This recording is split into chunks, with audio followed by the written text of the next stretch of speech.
퀴즈를 하나 내려고 합니다. 성경의 인물인데요. 한번 알아맞히시기 바랍니다. 이름의 뜻은 회개하는 자고요. 그 사람은 동방의 의인이다. 그렇게 이야기하고 있습니다. 그 사람의 트레이드 마크는 정직이고요. 그의 삶은 순결했습니다. 그의 인격은 온전했고요. 그래서 한마디로 말해서 하나님 경외하면서 악에 떠난 자다. 성경은 그의 인물평을 그렇게 하고 있는데 누굴까요? 알아맞히면 상품을 하나 예배 끝나고 제가 드리겠습니다. 누굴까요? 스테반 제사 아닌데 구약의 인물이죠. 누가 이야기했어요? 손 드세요. 방금 이야기. 장로님하고 간사님이 이야기했으니까 선물을 제가 하나 드리겠습니다. 욥이 그가 기가 막힐 현실에 처하니까 하나님 앞에 이런 고백을 드렸죠. 욥기서 23장 2절에 오늘도 내게 반항하는 마음과 근심이 있나 내가 받는 재앙이 탄식보다 무겁다. 그렇게 이야기를 하고 있습니다. 너무너무 힘드니까 마음에 막 자꾸 반항심이 막 생겨납니다. 근심이 막 쌓입니다. 아니 목사님 방금 그의 인물에 대해서 프로필을 이야기를 해주셨는데 온전한 사람이고 하나님을 경외하고 악에서 떠난 사람이고 동방의 의인이다 그렇게 이야기를 했는데 어떻게 하나님을 잘 믿는 사람이 그렇게 할 수가 있어요? 우리가 그렇게 생각할 수 있지만 여러분 예수 믿는 사람, 잘 믿는 사람, 성경에 기록된 사람은 저 외계의 나라에서 온 사람들이 아니에요. 우리와 똑같은 성경을 갖고 있는 사람들. 그들도 근심거리가 있을 때 똑같이 근심했고 마음이 막 불편할 때는 막 반항하는 마음을 막 솟아나기도 했어요. 우리가 똑같은 사람들이에요. 얼마나 답답했으면 욥기서 23장 8절 9절 말씀에 그런데 내가 앞으로 가도 그가 아니 계시고 뒤로 가도 보이지 아니하리니 그가 왼쪽에서 일하나 내가 만나 주었고 그가 오른쪽으로 돌이키시나 배울 수가 없다 했습니다. 그때 짠하고 하나님이 나타나셔가지고 나 하나님이야 너 무슨 염려 있어 근심 걱정 있어 나 다 봤어 내가 헤아려 줄게 이제 해결해 줄게 염려하지 마라 그러면 얼마나 좋았겠어요. 그런데 하나님이 앞에 계신가 하고 그래서 앞을 쳐다보다 하나님이 안 계시고 아니 그러면 뒤에는 계실까 그리고 뒤를 바라봐도 하나님이 안 계시는 거예요. 너무너무 힘든 거예요. 여러분 세상 살아가는데 나를 도울 수 있는 사람이 한 사람도 없다는 것 그것 때문에 사람이 애로움에 처하고 실망에 처하고 그것 때문에 사람들이 세상 살아가는 맛을 잃어버리고 살아가잖아요. 욥이 그랬어요. 하나님을 찾았거든요. 자기는 믿음이 있기 때문에 나는 하나님을 의지해야 되겠다. 그래서 하나님을 찾았는데도 하나님이 결코 나타나지 않으셨어요. 그때 욥이 욥기서 23장 10절 말씀에서 자기 자신을 되돌이키면서 이렇게 이야기합니다. 그러나 내가 가는 길을 그가 아시나니 하나님이 아십니다. 보이지는 않은 것 같지만 그러나 하나님이 계시다는 것을 내가 압니다. 그가 나를 단련하신 후에는 내가 순금같이 되어 나올 것이다. 그랬습니다. 결국 욥은 이 하나님 때문에 재난을 이겨내고 고난을 극복하고 하나님의 사랑으로 위대하게 설 수 있었던 것을 아직도 있습니다. 여러분 누구나 다 세상을 살아가다 보면 정말 어려운 고난 재난을 만날 때가 있단 말이죠. 그때에 욥처럼 그래 하나님이 계시잖아. 하나님이 함께 하시잖아. 하나님이 나를 순금같이 만들 거야. 정금처럼 나를 만드실 거야. 하나님이 나를 이 연단의 과정을 통해서 하나님 백성답게 나를 만들어 주실 것이야. 그 믿음을 가지고 여러분도 어려운 고난 역경 시련을 다 이겨내시기 바랍니다. 하나님이 이스라엘 백성들에게 말씀하셨어요. 너희는 끝까지 기다려라. 왜? 하나님이 도와주실 것이기 때문에. 그래서 끝까지 기다리는 사람들에게 하나님이 주시는 축복이 있다고 지난 시간에 이야기했잖아요. 하나님이 친히 스승이 되어주시겠다. 그래서 너희들이 가야 할 길을 제시해주고 너희들이 해야 할 것을 다 알려주시겠다. 하나님이 그렇게 말씀을 하셨어요.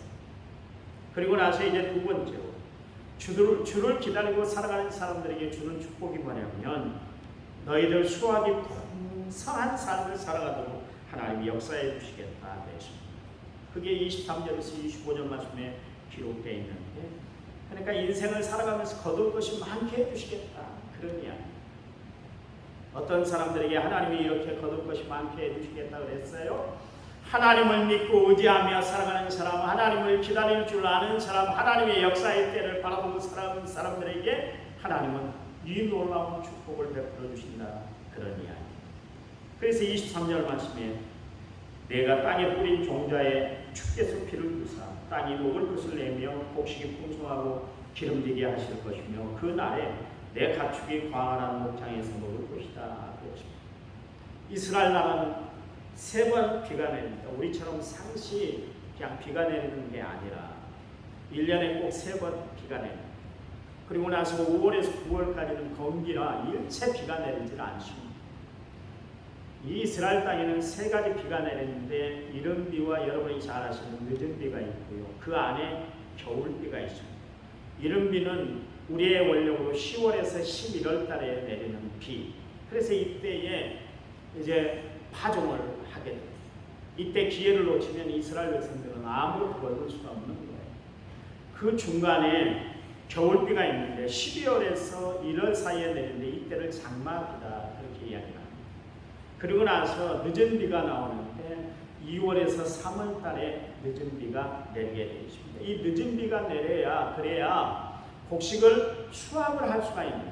여러분도 그렇잖아요. 우리나라도 그렇잖아요. 씨를 뿌릴 때에 논에다가 벼를 뿌릴 때에 비가 와야 돼요. 비가 오지 않은 척박한 땅에는 결코 씨를 뿌릴 수가 없잖아요. 또 잘 자라기도록 마지막에 비가 한 번 또 쫙 시원스럽게 내려야 돼요. 그래야 곡식이 풍성하게 열매를 맺는. 그래서 이스라엘 나라는 이른 비와 늦은 비가 꼭 있어야 되고 그 안에 장마비가 내리게 되어 있습니다. 그런데 오늘 성경에 보니까 씨를 뿌리면 적기에 비를 주시겠다. 하나님이 그렇게 말씀을 하셨잖아요. 그 이야기는 뭐냐면 하나님이 매 순간 너희들에게 하늘의 도움을 끼쳐주겠다. 하나님이 그렇게 말씀하시는 거예요. 여러분 비는 적기에 내려야 유익한 것이지 비가 내리지 않아도 문제가 되지만 비가 오지 않아야 할 때 비가 내리면 그것도 참 낭패스러운 거예요. 비는 적기에 적당량을 내려야 농사 짓는데 참 기쁘고 즐거운 일 아니겠습니까? 그래야 풍년을 맞게 되는 거 아니겠어요? 적시적소라는 단어가 있잖아요. 때에 맞춰서 모든 일들이 잘 이루어질 때 그때 사용되는 단어가 적시적소라는 단어 아니겠습니까? 하나님 우리의 필요를 아시고 적시적소에 역사하시는 분이세요. 사실 우리가 살아가면서 때를 맞추지 못해서 실수하고 또 실패할 때가 있지 않습니까? 그렇잖아요. 그런데 우리는 그런 것에 대해서 걱정할 필요가 없어요. 왜냐하면 하나님께서 우리에게 꼭 필요한 때 가장 좋은 방법으로 우리에게 역사하신 하나님이시기 때문에 그렇습니다. 그래요. 우리가 하나님 앞에 응답을 구하고 하나님 앞에 우리의 소원을 아뢰고 살아간다고는 하나님은 우리 때에 역사하시는 것이 아니라 하나님의 때에 역사하세요. 여러분 아셔야 돼요. 하나님은 우리 때에 역사하시는 것이 아니라 우리가 요구하는 때에 역사하시는 것이 아니라 하나님의 때에 하나님은 응답하시고 역사해 주세요. 사실 그때는 당장 이루어지지 않는 것 때문에 하나님 앞에 원망하며 불평할 때가 참 많이 있어요. 하나님 내가 피를 놓았는데 왜 이때에 응답해 주시지 않으세요? 하나님 적시적소에 정말 응답해 주시고 하나님 그 하나님이시라고 그랬는데 하나님 그런데 지나고 나니까 그때 안 이루어진 것이 내게 축복이에요. 지나고 나니까 아 그래 하나님이 그래서 필요해서 저렇게 역사하셨구나. 하나님 그렇게 우리에게 간증하도록 만드시지 않습니까? 하나님이 아브라함에게 100세 때 아이를 주셨잖아요. 아니 하나님이 아브라함을 부르셨을 때 그 60세 나이에 저 갈대아 우르에서 하나님이 아브라함아 그래 내가 내게 지시할 땅 그 땅으로 가라. 그랬을 때 그 아이까지 딱 주셨으면 얼마나 좋았겠어요. 기분 좋게 아마 가운데 있었던 하란으로 가지 아니하고 바로 그냥 가나안 땅으로 갔을 텐데, 근데 바오세 75세에 하나님이 또한 하란에서 그의 아버지 데라가 죽기 전에 그의 품에 손주를 안겨줬으면 얼마나 좋았겠어요. 그러면 데라가 정말 그냥 안심하고 눈을 감았을 텐데 마음에 불편이 있었잖아요. 아이고, 저 자식 자손도 없이 저렇게 생활한다는 것 때문에 얼마나 마음이 아팠겠어요. 그렇다 할 것 같으면 홀가분 한 마음으로 아브라함이 가나안으로 떠났을까 아니겠습니까? 그랬다면 아브라함이 작전 세울 필요도 없었고 그의 인생에 오점도 남길 그런 상황도 되질 않았을 텐데, 그런데 하나님께서는 아브라함의 믿음은 바닥을 다 보신 다음에 그 다음에 아들을 주셨어요. 여러분, 우리가 쉽게 이해할 수 없잖아요. 그렇잖아요. 그랬으면 그의 종 엘리에셀을 그의 양자로 삼을 필요도 없었고, 또 사라의 몸종이었던 하갈을 통해서 이스마엘이라는 그 아들을 낳을 필요도 없었던 거예요. 그런데 그의 나이 100세 때 그의 아내 사라의 90세 때 하나님이 웃음이라는 뜻의 이삭을 주셨잖아요. 여러분, 이게 하나님의 뜻, 하나님의 방법이라는 거예요. 인간의 생각, 인간의 경험을 뛰어넘어 역사하시는 하나님 것을 우리에게 보여주시기 위해서 하나님께서는 가장 우리에게 필요한 때에 역사하시고 응답하시고 축복을 베풀어 주시는 하나님이시다, 그런 이야기. 성도 여러분, 하나님이 이루는 모든 일은 합력하여 선을 이루시는 하나님의 역사인 것을 알아 하나님의 응답의 때를 날마다 기다리며 살아가는 믿음의 성도들이 되시기 바랍니다. 여기 비가 적시에 내리니 땅이 먹을 것을 낸다. 그래서 그 땅에서 나는 곡식은 풍성할 것이고 기름질 것이다 그랬습니다. 여러분, 그리고 키우는 가축들은 광활한 목장에서 먹이를 먹게 된다 그랬어요. 농사를 지어보신 분들은 아실 거예요.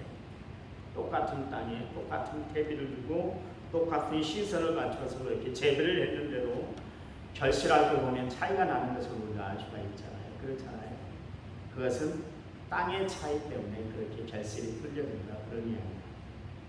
척박한 땅과 찰진 땅이 결실할 때 큰 차이가 난다, 그런 이야기입니다.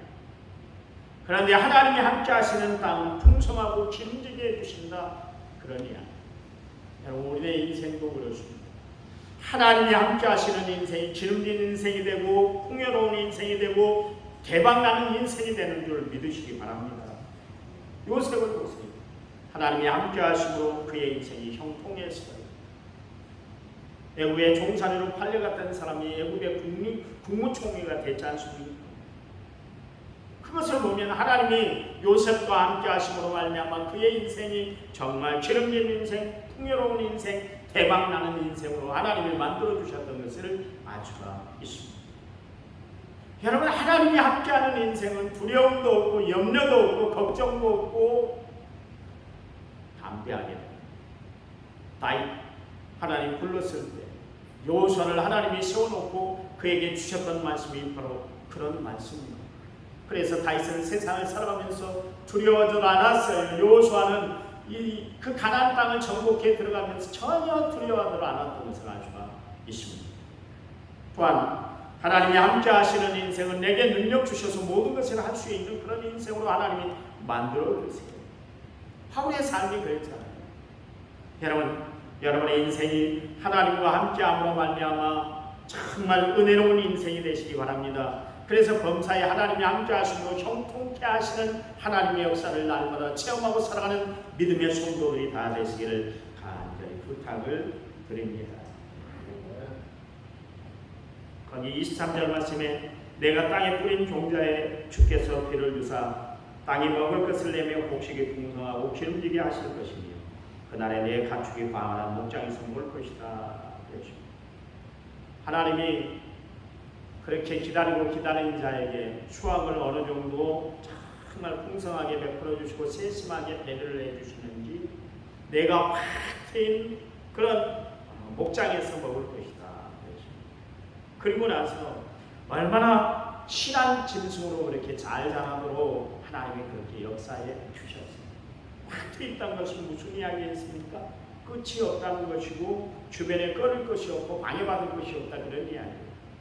답답함도 없고 부족함도 없고 불편함도 없고 도리어 평안한 삶을 하나님이 약속해 주시고 계신 것을 알 수가 있습니다. 여러분, 우리 인생이 살아가면서 가장 어려운 것이 뭐예요? 막히는 거예요. 막히는 거예요. 그냥 확 트이면 얼마나 좋겠어요. 일생을 살아가면서 그냥 막힘없이 확 트인 삶을 살면 얼마나 좋겠습니까? 그런데 내가 원치 않은 일로 순간순간 막힐 때가 참 많이 있잖아요. 그러나 하나님이 주신 축복은 막힘이 없는 축복, 끝없이 베풀어 주시는 하나님의 은혜인 것을 믿으시기 바랍니다. 나는 우리 성도들의 기업, 우리 성도들의 가정이 정말 하나님 베풀어 주시는 형통케 하시는 막힘이 없는 축복이 함께하는 귀한 가정, 귀한 기업들이 되기를 날마다 소원하며 기도하고 있습니다. 여러분, 축복을 베풀어 주시는 하나님께 인정받고 살아가는 믿음의 성도들이 되시기를 간절히 부탁을 드립니다. 하나님은 우리의 먹거리까지 책임져 주시는 분뿐만 아니라 키우는 가축, 그들이 먹는 그 사료까지, 먹거리까지 하나님이 다 책임져 주신다, 그렇게 말씀하고 계세요. 그만큼 하나님은 섬세하신 분이다, 그런 이야기. 24절 말씀에 밭가는 소와 어린 나귀도 키와 새사랑으로 까부리고 맛있게 하는 먹이를 먹을 것이다라고 했습니다. 그러니까 가축의 사료의 질, 품질, 그것도 간을 맞춘 사료, 적당히 먹을 만하게 가미된 사료를 하나님이 내려주시겠다, 그런 이야기예요. 여러분, 하나님은 얼마나 세밀하신 분인지 모르겠어요. 하나님은 무슨 일이든 그렇게 대충대충 하시는 분이 아니세요. 세심하게 신경을 써주시는 분입니다. 그래서 우리가 하나님을 표현할 때 만원의 여김을 받지 않는다, 그런 표현을 하고 있잖아요. 적당히 일 처리하신 분이 아니다, 그런 이야기예요. 가축이 먹는 사료까지 하나님은 그렇게 신경을 써주신다, 그런 이야기입니다. 우리의 삶만 책임져 주시는 것이 아니라 주변의 환경까지도 하나님은 다 합력하여 선을 이루도록 하나님은 역사해 주시는 분이다, 그런 이야기입니다. 여러분, 음식을 먹을 때 간이 맞지 않으면 먹기가 참 불편하잖아요. 그렇잖아요. 그런데 하나님은 사료들, 가축들이 먹는 사료를 그들이 잘 먹을 수 있도록 간까지 맞춰주신다, 그렇게 이야기하는 것입니다. 또 25절 말씀에 크게 살육하는 날, 망대가 무너질 때 고산마다 줄령마다 그 뒤에 개울과 또 시냇물이 흐를 것이다, 그것입니다. 하나님이 심판하시는 날을 너희에게는 구원의 날이 임할 것이다, 그렇게 말씀하고 계십니다. 큰 살육이 일어나고 성이 무너져 도통 세상 살아가는 것이 시끄럽고 복잡할 때 오히려 너희에게는 안전의 보장이 될 것이다, 주님이 그렇게 말씀하고 계십니다. 여러분, 높은 산과 솟은 언덕에 개울과 시냇물이 흐를 것이다 그랬는데, 여러분, 산이 높고 골이 깊으면 그 사이에 시냇물이 흐르게 되어 있지 않습니까? 여러분, 지리산에도 보세요. 풍성한 수량을 자랑하는 유명한 뱀사골과 피화골 골짜기가 흐르고 있잖아요. 얼마나 물이 깨끗해. 그냥 물을 그 자리에서 받아 먹어도 될 정도로 깨끗한 물이 흐르는 것을 알 수가 있습니다. 하나님이 물을 흐르게 한다, 이 이야기는 수량으로 인해서 걱정하지 않고 하나님이 풍성한 양으로 채워주시겠다, 그런 이야기예요. 날마다 공급해 주신다, 그런 이야기. 시편 1편에 보니까 복 있는 사람은 그렇게 이야기하면 3절 말씀에 그는 시냇가에 심은 나무와 같이 철을 따라 열매를 맺으며 그 잎사귀가 마르지 않는 같으니 그가 하는 모든 일이 형통할 것이다, 그러십니다. 그러니 여러분, 이 형통케 하시는 하나님, 모든 일을 잘되게 하시고 풍성케 하시는 하나님, 이 하나님 때문에 여러분이 시련이 오고 고통이 오고 절망이 오고 낙심이 온다 할지라도 그때도 세상을 바라보는 것이 아니라 하나님을 바라보고 살아가는 믿음의 성도들이 되시기를 간절히 부탁드립니다. 그 하나님이 여러분에게 피할 길을 내실 거예요. 합력하여 선을 이루도록 역사해 줄 줄 믿으시기 바랍니다. 내게 능력 주셔서 모든 것을 감당하도록 하나님이 우리에게 믿음의 용기와 헤쳐나갈 수 있는 지혜를 허락해 줄 줄 믿으시기 바랍니다.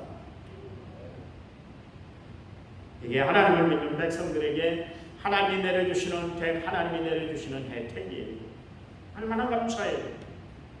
하나님은 그의 백성에게 한시도 눈을 떼지 않아요. 그러니 여러분, 시련이 온다고, 고통이 온다고 절망하지 마세요. 하나님이 보고 계세요. 하나님이 모든 상황을 다 살피고 계신 줄 믿으시기 바랍니다. 그 하나님이 여러분의 모든 삶, 세상 끝날까지 책임져 주실 줄 믿으시기 바랍니다. 세 번째, 하나님은 주를 기다리는 사람들에게 끝내는 치료해 주신다고 했습니다. 26절 말씀을 보세요. 여호와께서 자기 백성의 상처를 싸매시며 그들의 맞은 자를 고치시는 날에는 달빛은 햇빛 같겠고 햇빛은 7배가 되어 7날의 빛과 같을 것이다. 여기 보니까 하나님 그의 백성을 어떻게 한다고 그랬어요? 상처를 싸매주시고 고쳐주신다 그랬습니다. 욥이 인생에 가장 어려운 일을 만났잖아요. 그렇잖아요. 10명의 자식을 잃었습니다. 그뿐만 아니라 가축을 도적들에게 다 빼앗기고 말았습니다.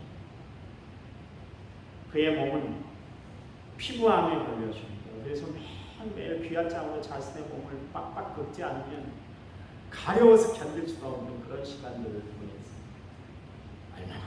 얼마나 힘든 세월을 보냈는지 몰라요. 그런 욥이 하나님 앞에 이렇게 고백했어요. 욥기서 5장 18절 말씀에서 하나님은 아프게 하시다가 싸매시며 상하게 하시다가 그의 손으로 고치시다니 그랬어요. 여러분, 하나님은 싸매주시고 고쳐주시는 하나님이신 것을 믿으시기 바랍니다.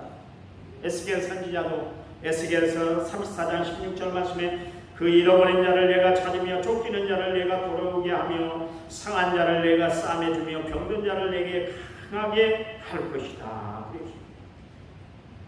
여러분, 에스겔 선지자 이스라엘 백성들이 하나님의 말씀대로 살지 않은 것 때문에 그들이 바벨론 포로로 끌려갔잖아요. 그런데도 불구하고 하나님은 끝내 우리로 하여금 돌아오게 하는데 우리의 상처난 것을 싸매주시고 우리의 병든 것을 하나님은 고쳐주신다 그랬어요. 다시 회복시켜주시는 하나님이시다 그런 이야기. 여러분, 예수님이 자신을 비유할 때 나는 선한 사마리아인이다 그렇게 말씀하셨잖아요.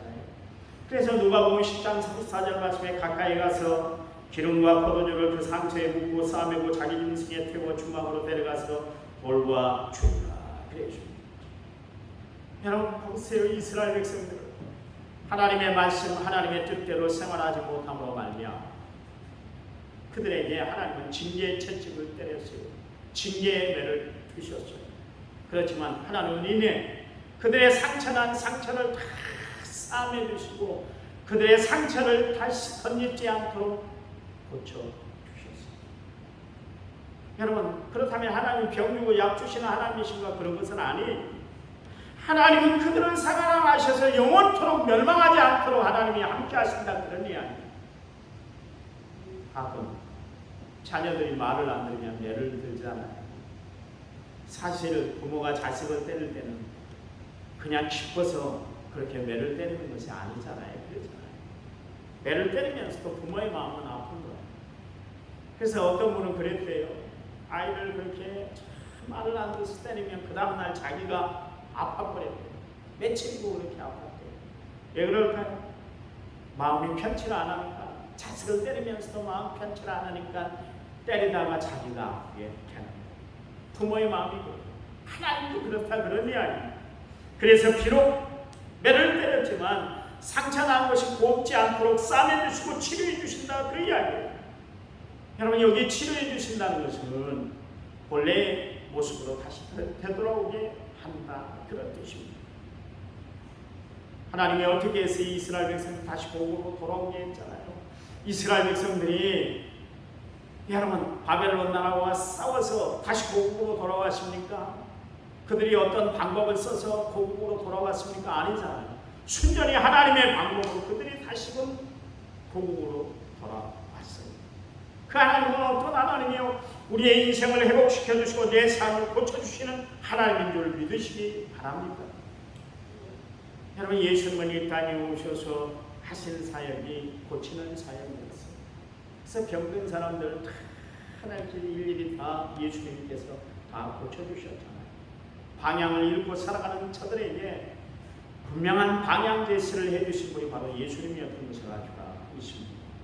말씀 없이 살아가는 저들에게 진리가 무엇인가, 그리고 자유케 하시는 하나님의 말씀이 어떻게 회복되는가를 예수님 자신을 통해서 그들에게 다 보여줬던 것을 알 수가 있습니다. 예수님은 한 번 이런 이야기를 했죠. 나는 병든 사람을 위해서 온 것이 아니라, 건강한 사람을 위해서 온 것이 아니라 나는 병든 사람을 치유하기 위해서 의사로 이 땅에 오셨다. 그렇게 말씀을 하셨잖아요. 예수님은 이 땅에 오셔서 병든 사람들을 고쳐주셨어요. 이 땅에 오셔서 소외된 사람들에게 다시 삶의 여망을 주셨던 것을 알 수가 있습니다.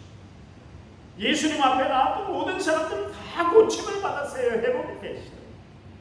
여러분, 예수님 앞에 나온 여러분, 하나님이 여러분을 고쳐주실 줄 믿으시기 바랍니다. 하나님이 여러분을 회복시켜주실 줄 믿으시기 바랍니다. 왜냐하면 하나님, 우리의 삶을 회복시켜주시는 하나님, 예수님은 우리의 삶을 회복시켜주셨던 하나님이시기 때문에 그렇습니다. 잘못 살아왔던 것, 후회스러웠던 것, 힘들었던 것 다 주께 나오셔서 여러분 고침을 받는 은혜가 이 시간에 있으시기를 간절히 부탁을 드립니다. 예수님 믿는 사람들은 밝게 살아야 돼요. 예수 믿는데도 여전히 염려와 근심, 걱정, 불안, 초조하며 살아서는 안 돼요. 그거는 하나님 앞에 모든 것을 맡기지 못하고 살았기 때문에 그렇죠. 링컨이 그런 이야기를 했다고 하잖아요. 남자들은, 사람들은 40세가 되면 자기 얼굴에 책임을 져야 된다. 그 이야기는 무슨 이야기입니까? 자기 얼굴에 삶이 다 쓰여져 있다. 그런 이야기로. 고생한 사람들은 고생하는 모습이 얼굴에 다 쓰여 있고, 편안하게 산 사람은 편안한 얼굴이 있고, 세상을 찌들어 산 사람에게는 그 얼굴이 정말 찌들어 있고요. 그런가 하면 세상을 편안하게 산 사람은 얼굴에 편안함이 보여있는 거예요. 그러니까 여러분 얼굴을 참 표정을 잘 짓고 살아야 돼요. 예수 믿는 사람들은 어떻게 살아야 돼요?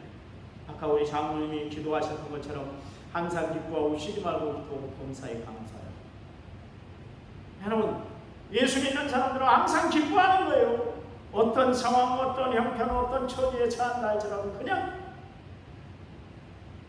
어떻게 기뻐하는 거예요. 그냥 세상이기 때문에, 자식이기 때문에 속 끓이며 살지 마세요. 하나님 알아서 해주세요. 하나님 앞에 맡기시기 바랍니다. 그게 믿음이에요. 믿음이 뭡니까? 믿고 맡기는 것이 믿음이에요. 하나님이 이루어 주실 줄 믿으시기 바랍니다. 하나님이 해결해 주실 줄 믿으시기 바랍니다. 하나님이 역사해 주실 줄 믿으시기 바랍니다. 하나님이 다 이루시기 때문에 우리는 항상 기뻐할 수밖에 없어요. 그리고 하나님이 모든 것을 다 이루어 주실 것을 믿기 때문에 우리는 또한 감사하며 살아갈 수밖에 없는 것이죠. 그러니 예수 믿는 사람들의 얼굴 기쁨과 감사와 기쁨이 이 얼굴에 쓰여져 있어야 됩니다.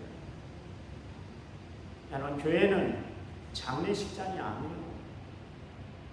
하루는 선교사님 한국 교인들을 보면서 왜 한국 사람 교인들은 이렇게 얼굴이 우중충충하고 왜 저렇게 정말 얼굴이 밝지 않습니까? 그런 이야기를 목사님에게 물어봤대요. 그랬더니 예수님이 우리를 위해서 순환당하시고 고통당하시고 어려움당하신 것을 생각해서 저렇게 한국 사람들은, 교인들은 얼굴이 저렇게 어둡습니다. 침울합니다. 그런 이야기를 했더니 선교사가 그런 이야기를 했다고 하잖아요. 그 예수님이 부활하신 것을 모른답니까? 그런 이야기를 했대요. 여러분, 예수 믿는 사람은 부활하신 예수님을 모시고 살아가는 사람들이에요. 그 예수님이 우리에게 뭐라고 그랬냐면 너희는 세상의 빛이다 그랬어요. 여러분, 우리는 세상의 어둠이 아니에요. 우리에게 내재해 있는 어둠을 걷어내는 그 삶을 살아가는 사람, 그 사람들이 예수 믿는 사람들이에요. 목사님이야 교회를 하니까 뭐 어려운 일이 뭐가 있겠어요. 돈 때문에 걱정을 하세요. 그렇다고 해서 어떻게 먹고 살 것을 걱정하며 삽니다.